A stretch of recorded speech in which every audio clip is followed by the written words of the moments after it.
Hello students, welcome to Magnet Brains Hindi. मेरा नाम है अवनीश त्रिपाठी। तो कक्षा 12 अर्थशास्त्र का जो एक महत्वपूर्ण टॉपिक यानी कि उपभोग प्रवृत्ति जो आय और रोजगार के निर्धारण वाले चैप्टर से हमने लिया है, आज इस सेशन को लेकर मैं आपके सामने उपस्थित हूं। यानी उपभोग प्रवृत्ति क्या है, जिसमें एवरेज प्रोपेंसिटी टू कंज्यूम यानी औसत उपभोग की प्रवृत्ति और मार्जिनल प्रोपेंसिटी टू कंज्यूम यानी सीमांत उपभोग की प्रवृत्ति की चर्चा हम करेंगे। यह एक इंपॉर्टेंट टॉपिक है, इससे न्यूमेरिकल्स भी पूछे जाते हैं और बहुत बार एग्जामिनेशंस में इससे सवाल देखने के लिए मिलते हैं। तो आज के सेशन में कंप्लीटली हम खत्म करेंगे कि एपीसी एमपीसी क्या है और आपके सभी सवालों के जवाब इस सेशन में आपको मिल जाएंगे। पर उससे पहले स्टूडेंट्स एक खास बात का ध्यान रखना है कि मैग्नेट ब्रेन्स हिंदी एक ऐसा प्लेटफॉर्म है जहां पर आप घर बैठे बिना किसी पेड सब्सक्रिप्शन के सारी की सारी पढ़ाई कर सकते हैं।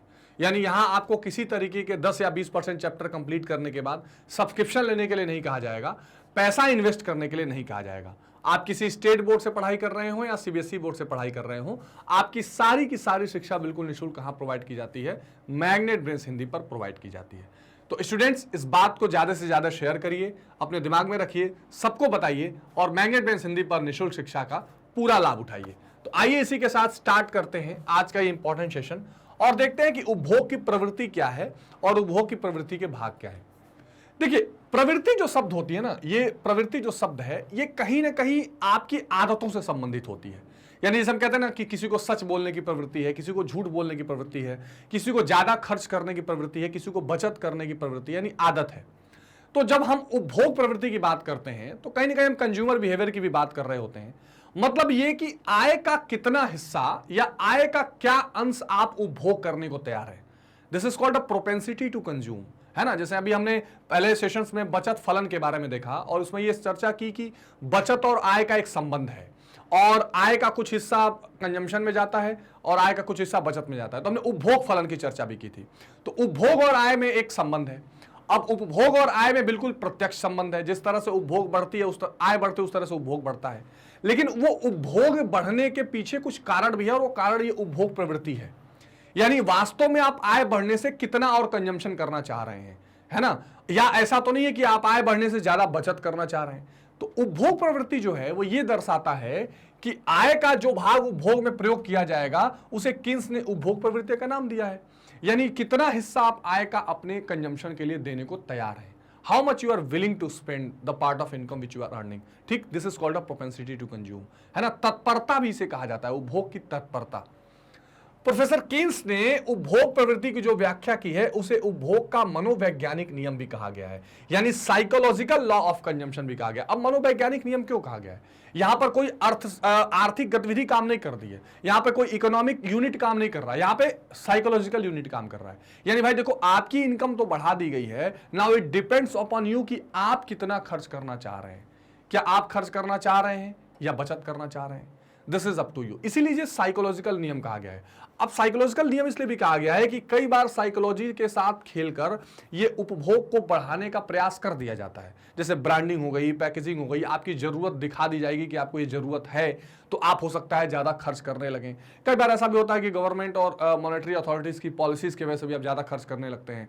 तो ये कुल मिलाकर उपभोग की प्रवृत्ति जो है वो उपभोग का मनोवैज्ञानिक नियम भी कहा जाता है। और क्या है उपभोग प्रवृत्ति? तो कुल आय का जो भाग उपभोग के लिए प्रयोग किया जाएगा या जो उपभोक्ता आय का कुल भाग जो उपभोक्ता उपभोग करने के लिए तैयार है, तत्पर है, उसे उपभोग की तत्परता या उपभोग की प्रवृत्ति कहा जाता है।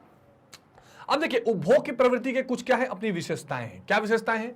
अल्पकाल में उपभोग प्रवृत्ति लगभग स्थिर रहती है क्योंकि अल्पकाल में सामान्यतया लोगों की आदतों में कोई विशेष परिवर्तन नहीं होता। बिल्कुल ठीक बात। मान लीजिए आज आपके घर लेट्स सपोज आज दिन भर में आपका एक पर्टिकुलर खर्चा फिक्स है कि आप एक जगह चाय पिएंगे, एक जगह लंच करेंगे, कहीं डिनर करेंगे, कोई छोटी मोटी चीज ले लेंगे। कल वो बदल नहीं जाएगी, कल भी लगभग वही रहेगा। हाँ, 1 महीने 2 महीने 6 महीने में हो सकता है कि आपके कुछ नए खर्चे ऐड ऑन हो जाएं। हो सकता है आप नई तरह के कंजम्पशन की तरफ चले जाएं, आप नए फैशन नए टेक्नोलॉजी की तरफ बढ़ जाएं। हो सकता है पहले आप ऑटो से आते थे, अब आप कैब बुक करके आए, फिर अपनी गाड़ी खरीद के आए, फिर आप हेलीकॉप्टर से आने लगे। तो ये जो अल्पकाल से दीर्घकाल की तरफ जाते हैं तो थोड़ा उपभोग की प्रवृत्ति बदलती है, इसमें कोई दो राय नहीं है। लेकिन जो उपभोग की प्रवृत्ति है वो बहुत थोड़े समय में नहीं बदलती है। So short period of time में there will be no change in the propensity to consume. यानी अगर आप लघु अवधि की बात करें तो बहुत जल्दी उपभोग करने की जो आदत है या उपभोग करने की जो प्रवृत्ति है उसमें परिवर्तन देखा नहीं जाता। आय तथा रोजगार का उपभोग प्रवृत्ति से प्रत्यक्ष संबंध है। ठीक, इसमें कोई दो राय नहीं है कि देयर इज, मैंने पहले भी चर्चा की थी, देयर इज डायरेक्ट रिलेशन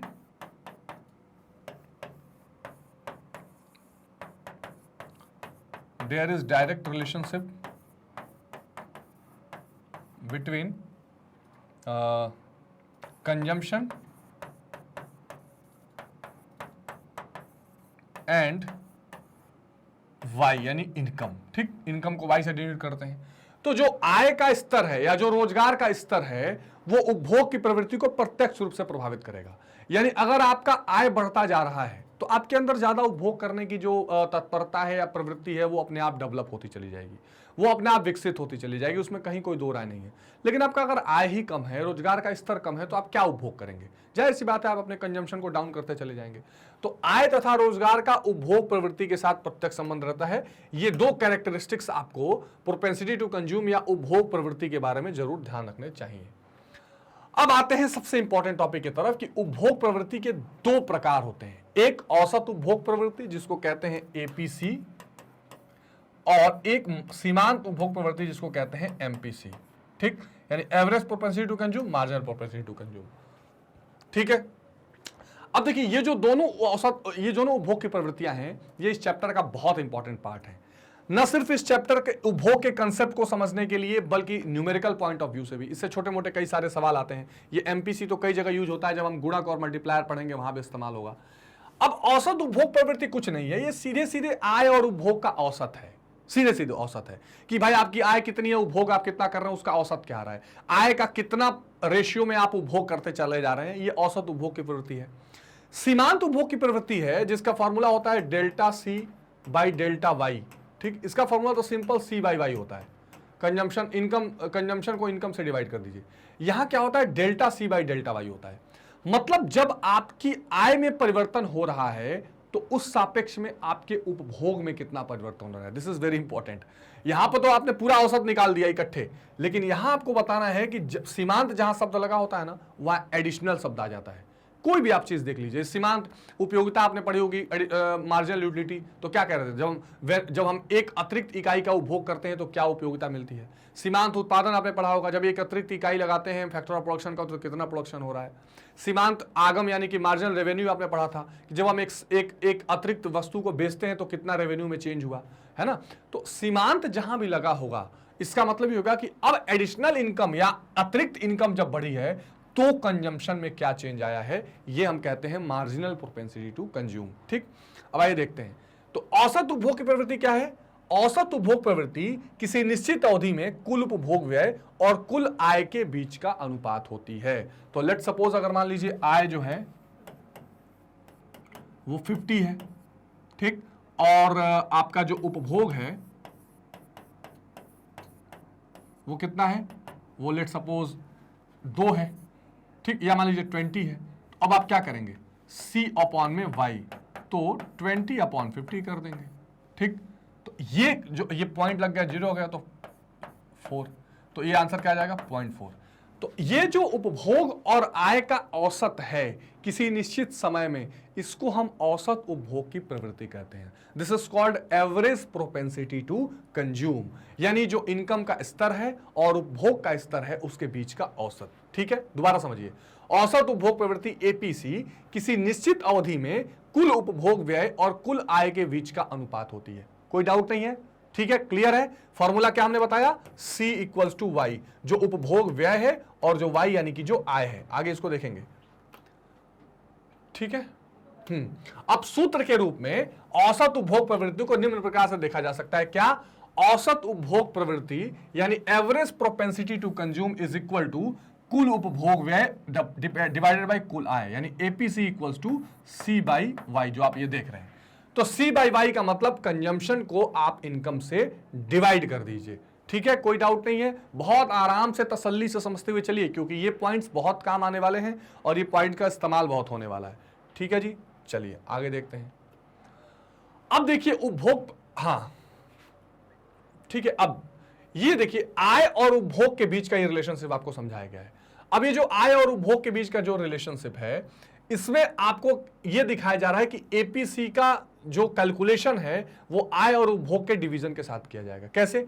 ये है आपका आय 0, 100, 200, 300 और ये क्या है 40, 120, 200, 280 आपका उपभोग। अब एपीसी क्या है? 0 पे तो कोई नहीं, लेकिन यहां पे आइए, this is 100, this is 120, 120 upon 100 1.20 आ गया।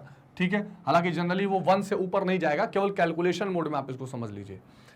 200 200 कितना आ गया 1, 300 280, 280 डिवाइड बाई 300 0.93। ठीक है, इस बात का आप ध्यान रखेंगे। ये 1 से ऊपर क्यों नहीं जाएगा इसका लॉजिक मैं बताऊंगा, केवल फॉर्मूला वाइज आप चीजों को समझ लीजिए कि फॉर्मूला क्या होता है, C is divided by Y। ठीक है जी, समझ में आ रही बात? तो ये कंजम्पशन इनकम से आप कंजम्पशन से इनकम को डिवाइड कर दीजिए, एपीसी की वैल्यू ज्ञात हो जाती है। ठीक है, इसमें कहीं कोई कंफ्यूजन नहीं होगा, C is divided by Y। दूसरा इंपॉर्टेंट पार्ट देखते हैं, सीमांत उपभोग की प्रवृत्ति यानी मार्जिनल प्रोपेंसिटी टू कंज्यूम। अब देखिए, सीमांत उपभोग की प्रवृत्ति आय में हुए परिवर्तनों के परिणाम स्वरूप उपभोग व्यय में हुए परिवर्तनों के अनुपात को बतलाती है। सीधी सी बात, यानी आपके आय में जो परिवर्तन हो रहा है इससे आपके उपभोग में कितना परिवर्तन हो रहा है, यानी the change in the consumption expenditure due to the additional change in the income is called marginal propensity to consume और it is called the MPC. इसको कैसे ज्ञात करेंगे? तो सीमांत उपभोग प्रवृत्ति बराबर उपभोग व्यय में परिवर्तन डिवाइडेड बाई आय में परिवर्तन, यानी MPC equals to delta C upon में डेल्टा वाई। ठीक, समझ में आ रहा है? कितना उपभोग में परिवर्तन हुआ इसको डिवाइड कर दीजिए कितना इनकम में परिवर्तन हुआ, तो आपको मिल जाएगा मार्जिनल प्रोपेंसिटी टू कंज्यूम या सीमांत उपभोग की प्रवृत्ति। ठीक है जी। अब सीमांत उपभोग की प्रवृत्ति की कुछ विशेषताएं। अच्छा, सीमांत उपभोग की प्रवृत्ति को थोड़ा हम करना भी चाहें, जैसे मान लीजिए लेट सपोज अगर इसी टेबल को आप देखें, अब यहां देखें, लेट सपोज अगर हम एमपीसी करना चाहें, दिस इज एमपीसी। उपभोग में कितने का परिवर्तन हुआ? 40 डिवाइड बाई 120 कितने का हुआ? 80 का हुआ, I think, yes. So this is 80 divided by आय में कितने का परिवर्तन हुआ? 100 का। ये जब आप कैलकुलेशन करेंगे तो कितना आ जाएगा? एक जीरो लग जाएगा यहां पर, तो अगर 0.8। ठीक है, तो 80 डिवाइडेड बाई 100 कितना हो जाएगा? 0.8। तो पहली एमपीसी क्या आ जाएगी? 0.8। यहां ये 120 से 200 कितना आ गया? यहां भी 80 है। ठीक है, हम अलग अलग वेरिएबल्स लेके भी कर लेंगे। यहां भी 100 का चेंज आया है, तो यहां भी 0.8, कुल मिला के यहां भी 0.8। तो यहां आपको यह दिखाई दे रहा है कि आपके उपभोग में जो परिवर्तन हो रहा है इसको जब आप आय में होने वाले परिवर्तन से डिवाइड कर देंगे तो एमपीसी की वैल्यू निकल जाएगी। ठीक है, एक हाइपोथेटिकल टेबल बना के भी हम जरूर एपीसी और एमपीसी का प्रैक्टिस कर लेते हैं। देख लीजिए, लेट सपोज ये आपकी इनकम है वाई, ठीक, ये आपका कंजम्पशन है, ये आपका, हाँ ठीक है, तो वाई आपका आपने ले लिया लेट सपोज 10, ठीक है, उसके बाद ये हो गई 50, उसके बाद ये हो गई 80, उसके बाद ये हो गई 200। कंजम्पशन जो है वो आपका लेट सपोज 8 है, फिर ये आपकी 20 हो गई, ठीक, फिर ये आपकी 70 हो गई,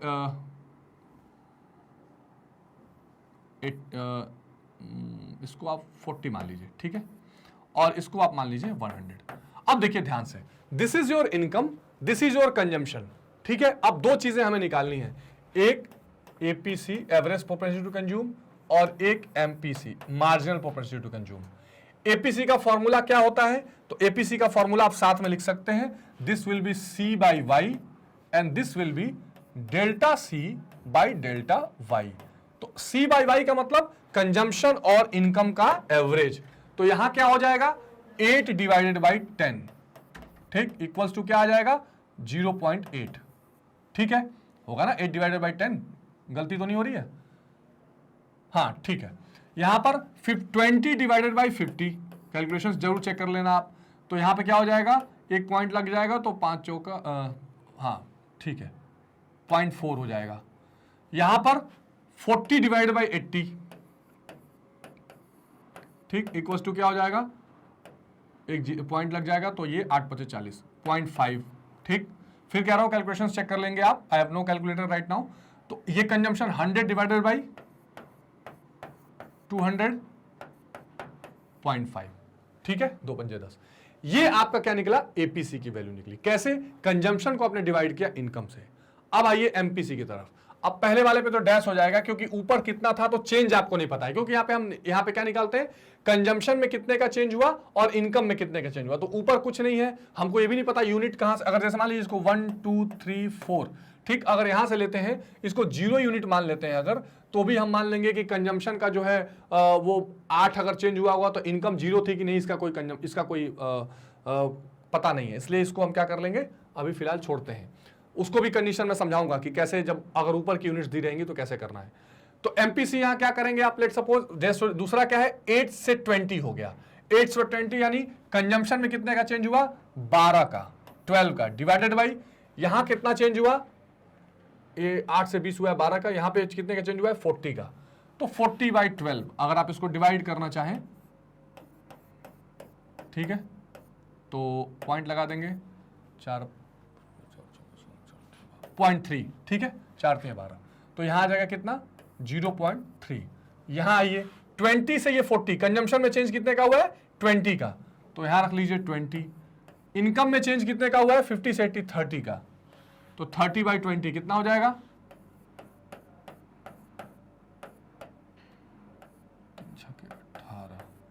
0.66 के आसपास, 0.66, ठीक, समझ में आ रहा है ना। Delta C by delta Y, consumption में कितना चेंज हो रहा है और इनकम में कितना चेंज हो रहा है उसी को डिवाइड कर रहे हैं। यहां आइए, कंजम्पशन 40 से 100 हो गई, यानी कंजम्पशन में चेंज 60 का हुआ है, ठीक, डिवाइड कर दीजिए इनकम में कितना चेंज हुआ है 80 से 200, 120 का, ठीक, तो यहां कितना हो जाएगा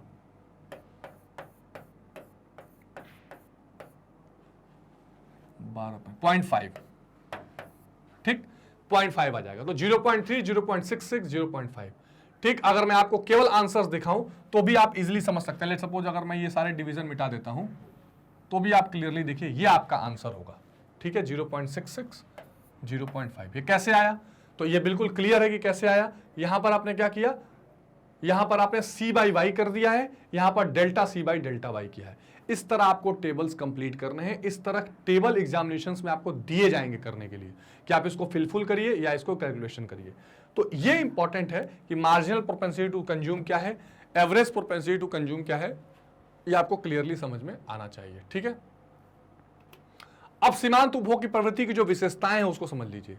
सीमांत उपभोग प्रवृत्ति धनात्मक होती है, 0 से ऊपर होगी, माइनस में नहीं होगी, या 0 से अधिक होगी लेकिन 1 से अधिक नहीं होगी। 1 से अधिक इसलिए नहीं होगी क्योंकि आगे कंसेप्ट आप पढ़ेंगे MPS, marginal propensity to save और मार्जिनल प्रोपेंसिटी टू कंज्यूम, दोनों एमपीसी दोनों मिलकर 1 के बराबर होती है, तो 1 से ज्यादा कोई नहीं हो सकती। इसी तरह एपीसी जो आपने पढ़ा है, एक एपीएस पढ़ेंगे, वो दोनों मिलकर भी 1 होंगे, वो संबंध बताऊंगा।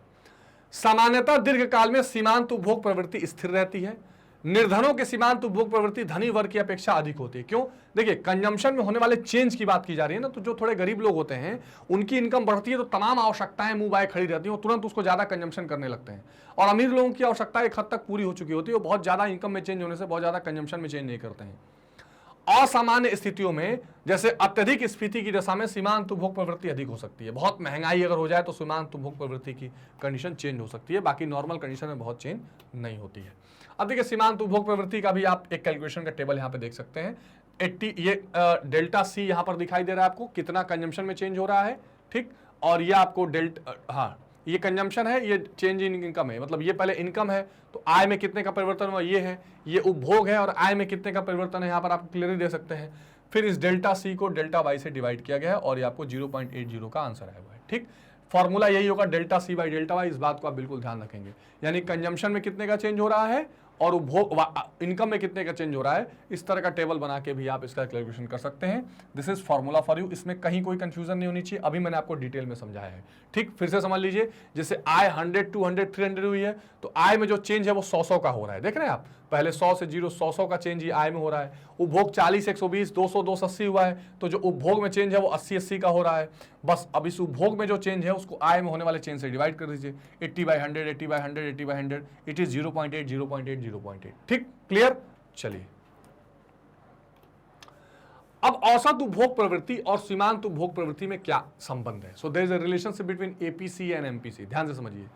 जब आय बढ़ती है तो औसत उपभोग प्रवृत्ति और सीमांत उपभोग प्रवृत्ति दोनों में कमी आती है, किंतु सीमांत उपभोग प्रवृत्ति औसत उपभोग प्रवृत्ति की अपेक्षा तीव्र गति से घटती है। तो एक चीज को आप समझ लीजिए कि एवरेज जो है, किसी भी चीज का एवरेज जब एक यूनिट उसका आय बढ़ने लगेगा तो एवरेज तो कम होने ही लगेगी, है ना। तो जैसे जैसे आय बढ़ती है ये औसत उपभोग की प्रवृत्ति कम होती है, क्योंकि देखिए आय बहुत ज्यादा बढ़ने से उपभोग बहुत ज्यादा नहीं बढ़ रहा है, ये मैंने आपको अभी बताया है। उपभोग आय का जो हिस्सा है वो कम होता चला जाता है, यानी पहले तो उपभोग ज्यादा दिखाई पड़ते हैं लेकिन धीरे धीरे फिर उपभोग बहुत कम होने लगता है, इसलिए औसत रेशियो जो है, अनुपात है, वो कम होने लगता है। जैसे मान लीजिए अगर उपभोग 100 रुपए है और इस 100 रुपए में से मैं 80 रुपए खर्च करूं तो शुरू में 80/100 का ये औसत ज्यादा आएगा, ये 0.8 आएगा, ठीक। लेकिन बाद में धीरे धीरे 100 रुपए में से केवल मैं 20 रुपए खर्च करूं तो जब मैं 20/100 करूंगा तो आपका 0.2 आएगा। यानी इसका मतलब यह है कि जैसे जैसे आय बढ़ती है ना वैसे वैसे क्या होता है, उपभोग की मात्रा कम होने लगती है, इसीलिए एपीसी घटती है और एमपीसी भी घटने लगती है कि आप आय बढ़ने से बहुत ज्यादा मात्रा में परिवर्तन नहीं करते हैं, लेकिन हाँ एपीसी थोड़ा तेजी से घटती है। आय में कमी के साथ साथ सीमांत उपभोग प्रवृत्ति और औसत उपभोग प्रवृत्ति दोनों में वृद्धि होती है, परंतु औसत उपभोग प्रवृत्ति में कम दर से वृद्धि होती है। तो ठीक है, ये बिल्कुल क्लियर बात है। अगर आय में परिवर्तन होगा तो रेशियो तो कम हो ही जाएगा। भाई पहले आप मान लीजिए 100 में 80 रुपए खर्च करते थे, ठीक। अब आप केवल अगर मान लीजिए 50 लेट सपोज आप 80 में 80 अगर खर्च करने लगे क्योंकि इनकम आपकी घट गई है, तो ये 0.8 आता था, अब ये 0.1 आने लगेगा, सॉरी ये 1 आने लगेगा, है ना। इसका मतलब अगर आपकी आय बढ़ेगी तो औसत उपभोग की प्रवृत्ति भी बढ़ेगी, ठीक है, इसमें कहीं कोई दिक्कत नहीं है। तो ये संबंध आपको ध्यान रखने हैं। तो ये एपीसी और एमपीसी से संबंधित कुछ इंपॉर्टेंट कंसेप्ट है जो मैंने इस पूरे सेशन में आपसे डिस्कस किए। सीमांत औसत की प्रवृत्ति क्या है, सीमांत उपभोग की प्रवृत्ति, औसत उपभोग की प्रवृत्ति, इसको हमने अलग अलग चर्चा किया, इसके फॉर्मूले देखे। आप इसको बार बार रिवाइज करके कम से कम हाइपोथेटिकल क्वेश्चंस बना के बार बार एपीसी एमपीसी का प्रैक्टिस करिएगा। एक सेशन में मैं अलग से केवल प्रैक्टिस सेशन लेकर आऊंगा जिसमें आपको सेशन में प्रैक्टिस भी जरूर करवा दिया जाएगा। इसमें किसी पॉइंट में अगर आपको कंफ्यूजन या समस्या हो तो वो कमेंट सेक्शन में जरूर मेंशन करिएगा, ठीक है। एक बात का और ध्यान रखना है कि मैग्नेट ब्रेन्स की अपनी वेबसाइट है magnetbrains.com। इस वेबसाइट पर आकर आप कक्षा 6 से 12 तक की कोई भी क्लास सेलेक्ट कर सकते हैं। लेट सपोज अगर आपने क्लास 12 हिंदी मीडियम सेलेक्ट किया तो यहाँ पर आप मेरे साथ इतिहास, राजनीति विज्ञान, भूगोल और अर्थशास्त्र की पढ़ाई कर सकते हैं। इसी तरह किसी भी सब्जेक्ट को, किसी भी क्लास को सेलेक्ट करके आप पढ़ाई कर सकते हैं। यहाँ पर आपको सारे सब्जेक्ट के कंप्लीट चैप्टर रिवीजन दिए जाते हैं। यहाँ पर छोटे छोटे टॉपिक वाइज वीडियोस दिए जाते हैं। इसके साथ साथ आपको most important questions, NCERT solutions, ये सारी चीजें बिल्कुल निःशुल्क प्रोवाइड की जाती हैं। तो आपको कहीं जाने की जरूरत नहीं है। इस वेबसाइट पर बिल्कुल कस्टमाइज, क्रमबद्ध तरीके से सारी चीजें दी हुई हैं। बस आपको क्या करना है, आपको ज्यादा से ज्यादा लाइक, शेयर और सब्सक्राइब करना है ताकि इस तरह की ज्यादा से ज्यादा वीडियोस हम आप तक लेकर आते रहें और आपकी पढ़ाई को और आसान बनाते रहें। सभी स्टेट बोर्ड्स और सीबीएसई बोर्ड की सारी शिक्षा यहाँ पर निःशुल्क है, तो इसका पूरा लाभ उठाइए। सेशन को समझने में आपको कोई परेशानी हुई है तो भी बताइए, किसी पॉइंट पर कंफ्यूजन हो तो कमेंट सेक्शन में जरूर बताइएगा। मिलते हैं अगली वीडियो में, तब तक अपना बहुत ध्यान रखिए। Take care, bye bye.